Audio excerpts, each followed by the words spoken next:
यदि आप रहस्य और रोमांच से रूबरू होना चाहते हैं तो एक बार कोटला के जंगल चले आइए। यहाँ की अष्टकोणीय शिलाएं आपका मन मोह लेंगी। इन शिलाओं की विशेषता यह है कि जब आप लौह तरंग की तरह इन्हें बजाएंगे तो अलग अलग प्रकार की ध्वनियाँ सुनाई देंगी। चौंकाने वाली बात यह भी है कि इन शिलाओं में जंग लग रही है। देश भर में सिर्फ उदयनगर के पास देवझिरी में ही इस तरह की शिलाएं पाई जाती हैं। यह दुनिया के अजूबों में शामिल तो नहीं है, लेकिन किसी अजूबे से कम भी नहीं है। इंदौर से करीब 70 किलोमीटर दूर उदयनगर फॉरेस्ट रेंज में देवझिरी गांव के पास कोटला का जंगल है। यह जंगल प्राकृतिक संपदाओं से भरा हुआ है। यहाँ का कावड़िया पहाड़ जियो टूरिज्म की दृष्टि से महत्वपूर्ण स्थान हो सकता था, लेकिन वन विभाग ने कभी ध्यान ही नहीं दिया। मैं जब पहली बार यहाँ पहुँचा तो कई प्रकार के रोचक नज़ारे देखने को मिले। करीब 2500 मीटर लंबे और 5 किलोमीटर दायरे में फैला यह पहाड़ अजूबा है। ऐसा एक नहीं बल्कि पूरे 7 पहाड़ हैं। यह संगीत सुनाने वाली शिलाओं से भरे हुए हैं। इनमें जंग लग रही है। इन्हें देखकर ऐसा प्रतीत होता है मानो यह सैलानियों का स्वागत करने को आतुर हों। रिंगिंग रॉक्स, लौह तरंग यानी वे पत्थर जिनसे सुर निकलता है, संगीत निकलता है, ध्वनियाँ निकलती हैं। सुनने में आपको भले ही अजीब लगे, लेकिन ये बात सच है। इंदौर से महज 80 किलोमीटर दूर कावड़िया पहाड़ी, काली पहाड़ी पे कुछ ऐसे पत्थर हैं जिनसे सुर निकलता है, जो रिंगिंग रॉक्स हैं। रिंगिंग रॉक्स इनको नाम मैंने दिया है। और देखेंगे आप, ये पत्थर है। अमूमन एक पत्थर और लेते हैं हम, इसको लेते हैं। अमूमन पत्थर से जब हम एक पत्थर से दूसरे पत्थर को ठोकते हैं तो ऐसी आवाज़ आती है, लेकिन यहाँ पे आपको कुछ और सुनाता हूँ, कुछ नया, कुछ अलग, कुछ अजीब। देखिए, संगीत जैसी कुछ लग रहा होगा आपको।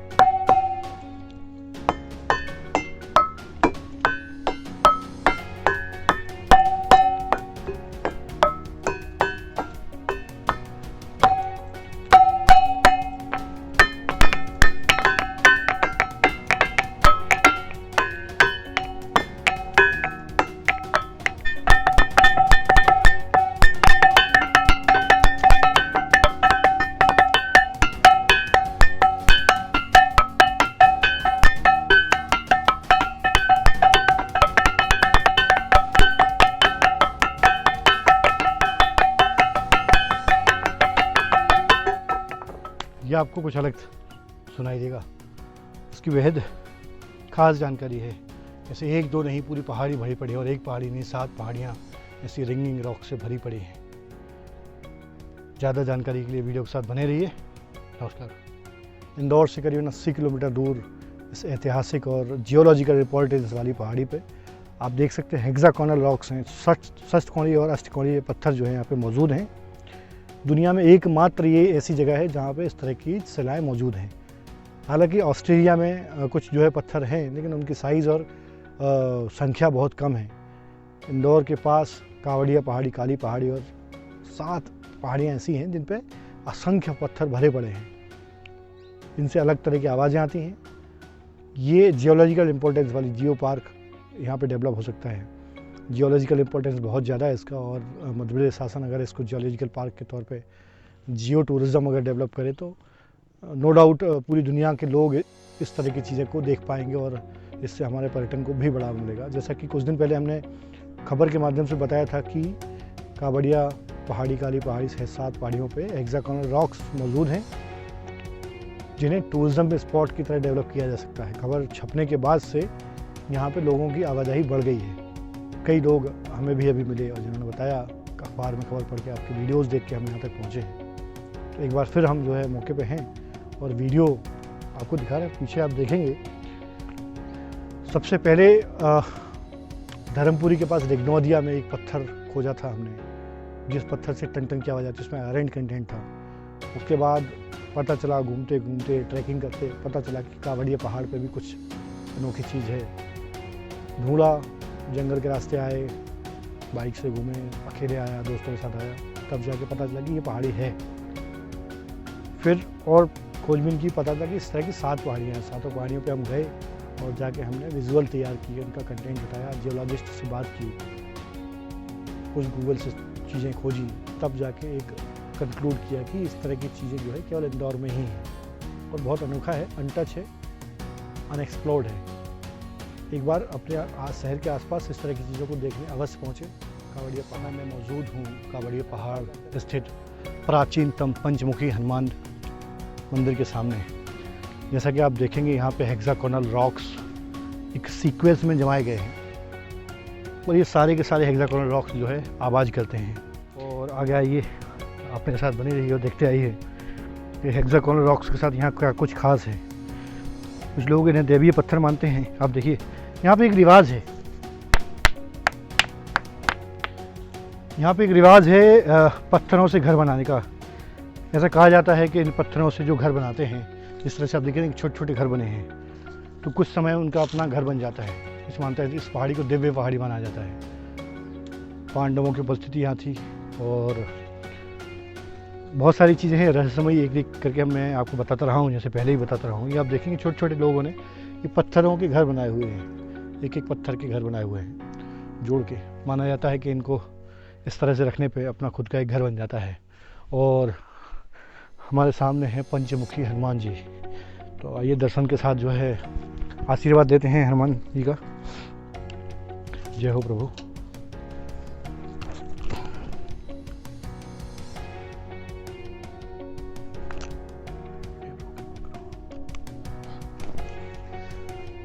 भगवान के दर्शन करने के साथ पीछे माता जी भी विराजी हुई हैं, आप देख रहे हैं। और जैसा कि यहाँ आप देखेंगे एक हवन कुंड भी बना हुआ है। हवन भी यहाँ आए दिन होता रहता है, पूजा पाठ होता है, कुछ पंडित जी जो है इसको करते हैं। और आप पीछे देखेंगे मेरे बैकग्राउंड में आपको बहुत सारी चीज़ें, बहुत सारी शिलाएँ जो है सीक्वेंस में जमी हुई दिखेंगी। कुछ पत्थरों पे लोगों ने राम राम भी लिख दिया है। कहा जाता है कि राम लिखने से यहाँ पर मन्नतें पूरी होती हैं। और ये जो स्थान है दिव्य होने के साथ, ऐतिहासिक होने के साथ साथ जो है आस्था का केंद्र भी बनता जा रहा है, लोगों के विश्वास का केंद्र बनता जा रहा है। यहाँ जो कुछ लिखे जाते हैं, जो अपनी मन्नत मांग के जाते हैं, मनोकामना इनकी पूरी होती हैं और दोबारा यहाँ लौट के आते हैं। हनुमान जी उनकी जो है सारी इच्छाएँ पूरी करते हैं। काली पहाड़ी के बारे में भी मैंने आपको बताया था, कावड़िया पहाड़ी भी, और इस तरह की 7 पहाड़ियाँ हैं। इन 7 पहाड़ियों की खासियत ये है कि यहाँ पे जो रॉक्स हैं, हेक्सागोनल रॉक्स हैं, उनमें पत्थर से जो है लोहे जैसी आवाज़ आती है। ये आप देखेंगे मेरे पास एक छोटा सा पत्थर है, कोई लोहे का टुकड़ा नहीं है, बड़ा सा पत्थर लेते हैं। ये पत्थर है मेरे पास, और इससे जब हम इन रॉक्स को पीटते हैं, ठोकते हैं, तो जल तरंग के जैसी आवाज़ होती है। देखिए, देख रहे हैं आप, ऐसा प्रतीत होता है जैसे कोई लोहे का खंभा या कोई लोहे की एंगल या सरिया कुछ हम बजा रहे हों। देखिए आप, देखिए, और ऐसा नहीं कि एक ही पत्थर में हो, कोई सा ही पत्थर आप बजा लीजिए। इस पत्थर को जैसे हम लेते हैं, तो इस पत्थर को देखिए आप,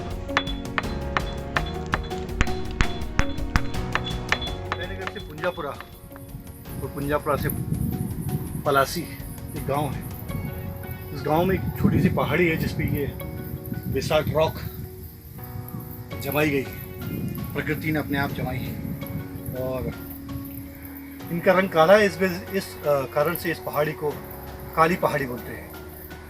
जैसा कि आप बैकग्राउंड में देख रहे हैं, सेम पहाड़ी सिंगाजी जाएंगे तो वहाँ पे कावड़िया पहाड़ी है। कावड़िया पहाड़ी पे भी इसी तरह की सेम शिलाएँ हैं, बहुत लंबी दूरी तक जमी हुई हैं। पीछे आप देखेंगे बैकग्राउंड बहुत लंबी दूरी तक जमी हुई है। और कावड़िया पहाड़ी का दूसरा रूप काली पहाड़ी है, केवल नाम में परिवर्तन है, बाकी दोनों चीज़ें एक जैसी। वहाँ भी सेम शिलाएँ आपको दिखेंगी और यहाँ भी सेम शिलाएँ दिखेंगी। जैसा कि मैं आपको लगातार दिखा रहा हूँ, ये काली पहाड़ी पुंजापुरा से पलासी होते हुए मुश्किल 2 या 3 किलोमीटर दूर है पलासी से। पीछे आप देखेंगे एकदम समतल मैदान, बहुत दूर से आपको तालाब दिखेगा, और यहाँ पे एक छोटा सा तालाब, पीछे कुछ पहाड़ियाँ दिखेगी, जंगल है। उदयनगर का ये जंगल है, कटकटी बीच जो कहलाती है यहाँ पे फॉरेस्ट की। यहाँ पे टाइगर की मौजूदगी भी बताई जाती है। ये पहाड़ी अनएक्सप्लोर्ड है, बहुत कम लोगों को पता है कि इंदौर के पास पे इस तरह का कोई स्थान है।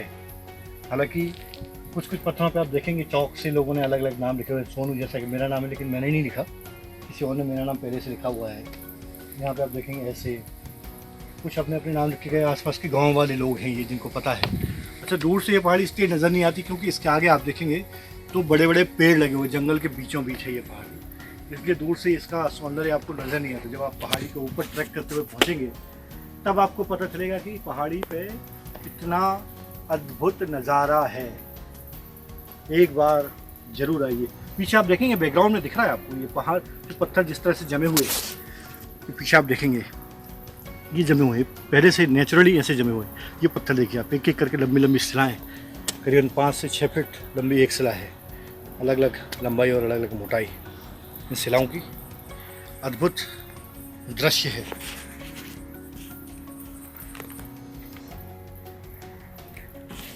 बैकग्राउंड में और अद्भुत नज़ारा है पत्थर का।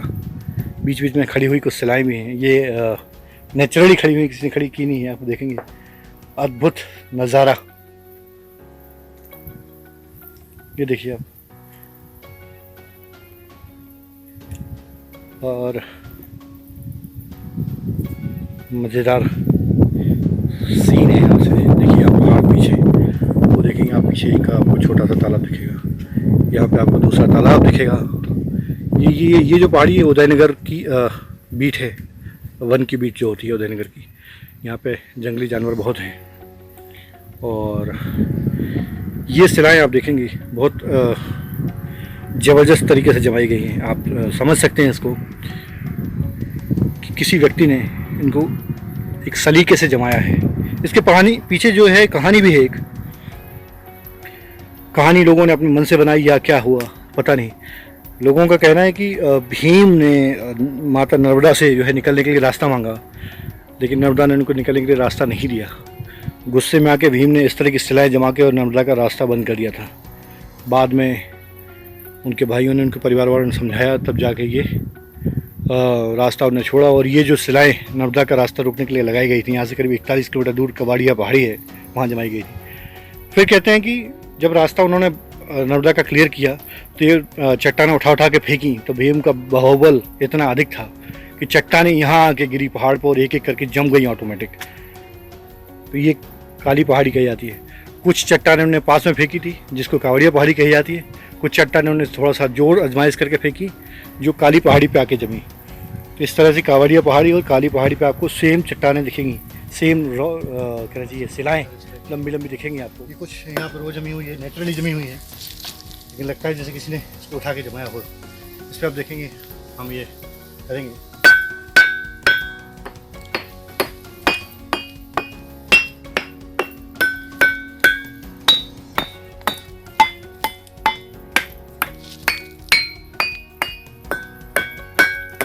जमी जगह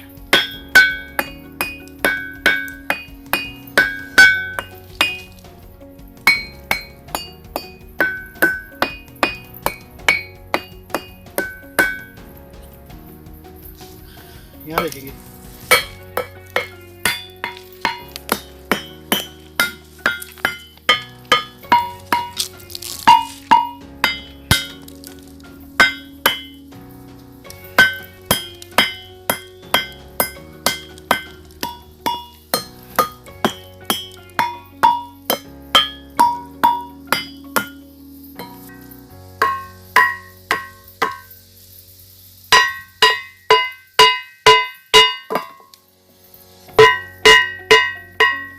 आपको आवाज आने को जैसे मैं लोहे के किसी खंभे को या पिलर को पीट रहा हूँ।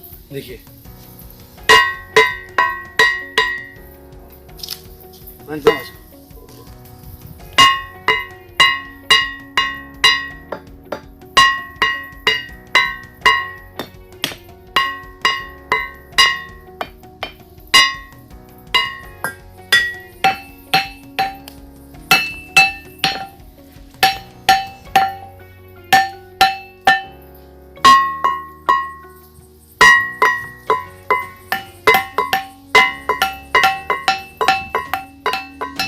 पत्थर में जंग लगना सुनने में बड़ा अजीब भले ही लगे, लेकिन मैं आपको आज एक ऐसी जगह दिखाता हूँ जहाँ पत्थर में जंग लग गई है। जंग अमूमन लोहे की चीज़ों पर लगती है, लेकिन मैं यहाँ आपको दिखाऊंगा काली पहाड़ी पे मौजूद कुछ ऐसे पत्थर हैं जिनमें जंग लग रही है। जी हाँ, बात सच है।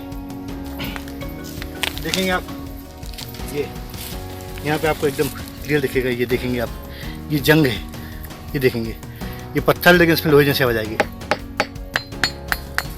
ये देखिए यहाँ ये आप जो देख रहे हैं, ये आप जो देख रहे हैं ये पत्थर है, इसमें आयरन की मात्रा बहुत ज़्यादा है और उसके ऊपर जंग लग रही है। देखिए ये देखिए, जब इसको घिसते हैं तो ये जंग निकलती है। देखिए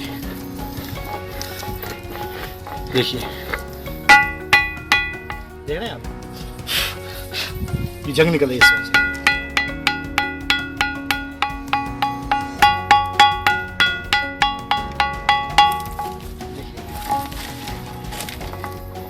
ये देख रहे हैं आप, ये जंग है।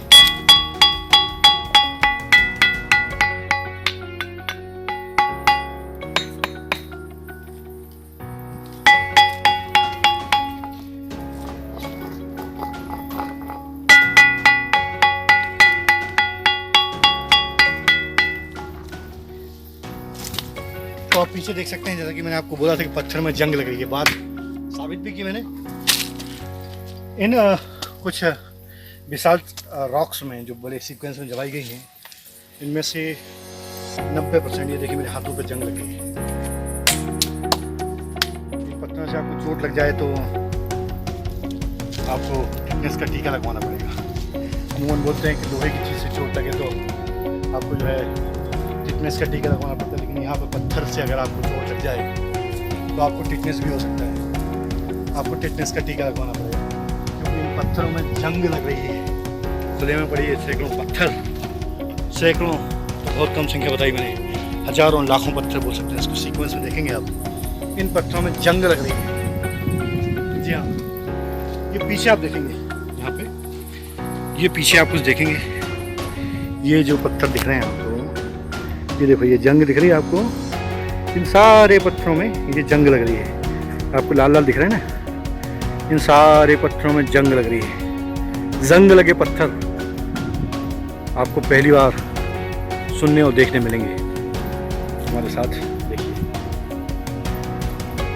ये है कि यहाँ सुकून है।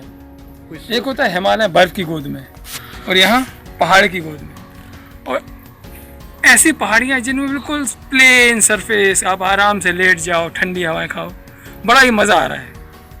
जैसे देखिए पीछे, ये देखिए, हाँ कुर्सी, इत्मीनान से बैठ गया बिल्कुल, ऐसा नहीं कि डर है गिरने का, बड़ा सुकून लग रहा है बिल्कुल। योग के लिए बहुत उत्तम जगह है। मॉर्निंग में आप ट्रैकिंग कीजिए और ट्रैकिंग के बाद यहाँ आकर आसन लगाकर योग करिए, शांति। ये था कि पत्थरों में काई लगती थी और पत्थर काले पड़ते थे, बट जंग लगे पत्थर पहली बार देखने में मिल रहे हैं। सारे पत्थरों में जंग लगी हुई है, काफ़ी मात्रा में जंग लगी है।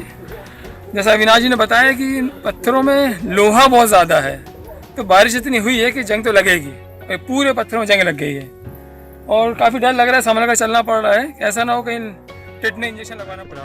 आप बचाऊँ अपने भाई, बड़े भाई अविनाश रावत के साथ, और जो वरिष्ठ पत्रकार हैं। और यहाँ पे आपको कई प्रकार की रॉक्स देखने मिलेगी।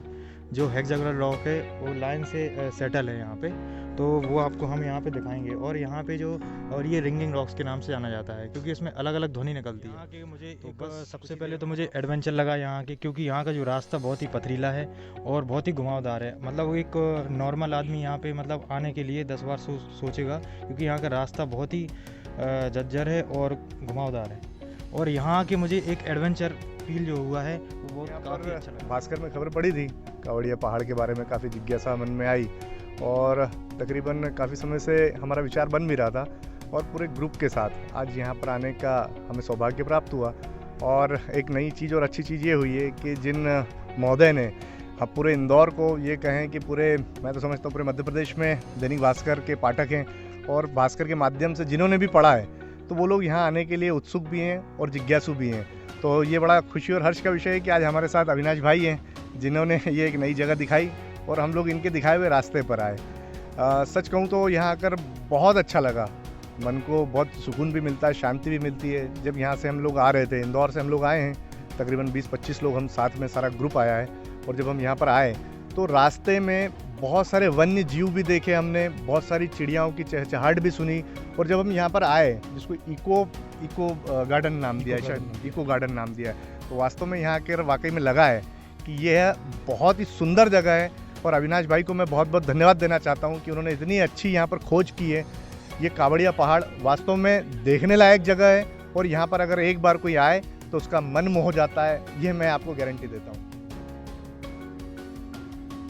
और पेपर के माध्यम से हमको जानकारी मिली कि एक कावड़िया पहाड़ करके है जहाँ पे भीम ने कुछ पत्थर जमाए हैं, तो ऐसा ज्ञात हुआ तो हमारा भी मन हुआ कि देखा जाए। तो आज गुरुदेव के साथ में हम लोग प्लान